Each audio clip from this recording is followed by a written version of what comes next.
Peace and love resides within each one of you. Go within and claim it. February 13, 2016. Oneness can no longer be denied. Cutting-edge science knows, because their experiments have demonstrated it conclusively, that everything is connected to everything else. There is no separation. In the everyday world, where the majority of humans focus their attention as they earn their livings, separation is self-evident, but that is because of how you focus your attention on your bodily needs, identifying with them and with their survival, and with their avoidance of pain, and your desire for pleasure through them. In the illusory world, bodies seem very real because you live through them, gaining all your experiences and sensations through your so-called five senses. But those are limiting thoughts that you believe are real, and by holding those limiting beliefs, you therefore make them real. In fact, there are no limits. The limits that you experience are part of the illusion that you built collectively. And of course those limits are an aspect of the illusion that enables you to experience separation as real. When the collective decision to experience separation was taken, the collective wanted it to appear to be as convincing as possible. Thus with separation it appears that many separate people are desperately struggling to accumulate as much as possible of the seemingly limited earthly resources that each one needs for survival in order to ensure that they can continue to survive. This leads to conflict and war. But, whenever people have cooperated together, it can be seen that in fact there is an ample abundance available to satisfy everyone's needs. What you do to another you do to yourselves. If you withhold and hoard the earth's beneficence for your own personal use, so will everyone else, and you see this happening all over the world, and scarcity results.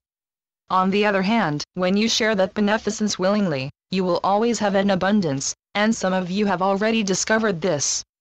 However, due to your history of hoarding and controlling, trust has almost disappeared, and trust is an essential aspect of a loving economy where the needs of everyone are easily met. You need to trust each other for limitation and scarcity to evaporate. But, mostly, you do not trust yourselves, let alone others, because you have all from time to time betrayed trust that was placed in you, as well as having your own trust betrayed, and you therefore expect others to behave in a similar fashion. And, because you hold that belief, that is what you experience. The first step on the path to establishing trust is to intend to be trustworthy and to trust yourselves. And if you betray that trust, as is likely on occasion, apologize to yourselves and forgive yourselves. As you become accustomed to forgiving yourselves instead of judging, blaming, or condemning yourselves, you will find that self-acceptance grows, and betrayal of trust is eliminated. When that happens, your vision or perception expands and you realize that what you were judging yourselves for is what others are also doing, and that it is done out of fear. And by forgiving yourselves, your fears fall away. You become aware of the fear that others are experiencing, and you find yourselves filled with compassion for them instead of judgment. Expecting or demanding that others change before you change does not work. Over the eons that has been clearly demonstrated again and again. Change yourselves, intend to be only loving regardless of the situations in which you find yourselves, and be aware of others who are also doing that instead of focusing your attention on those who are not.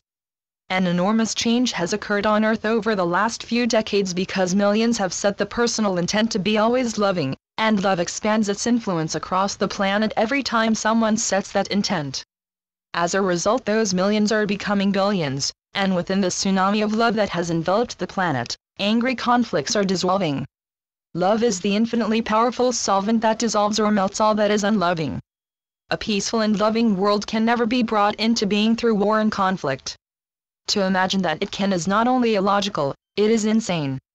Many who are working for world peace are aware of this and are doing their utmost to make this clear to combatants everywhere.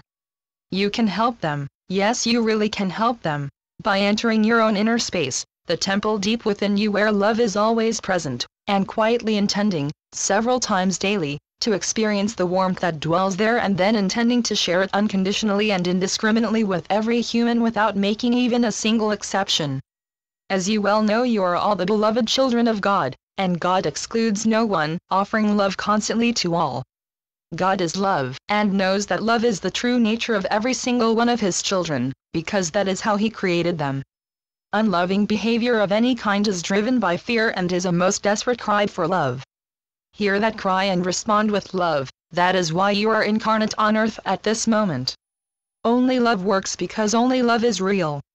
When you fight, thinking that fighting is stronger than love, you are just extending the time scale in which the illusion functions, and delaying your awakening from the nightmare of pain and suffering in which it seems you are embroiled.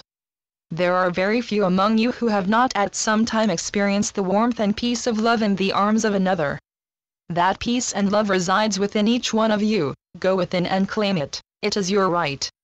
But you do have to relinquish your hold on judgment, resentment, and blame. You are all love incarnate, but being incarnate means that you have accepted being beneath the veil that hides love from you, separates you from it. But knowing that, as you do, you can part the veil when you go within and claim love, and allow it to suffuse you.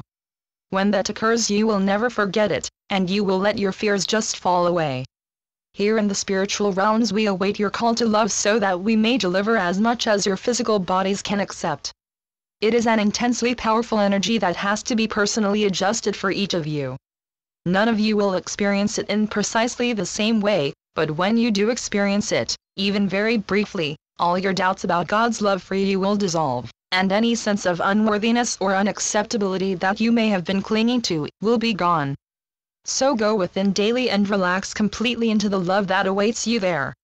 With so very much love, Saul. Channeled by John Smallman.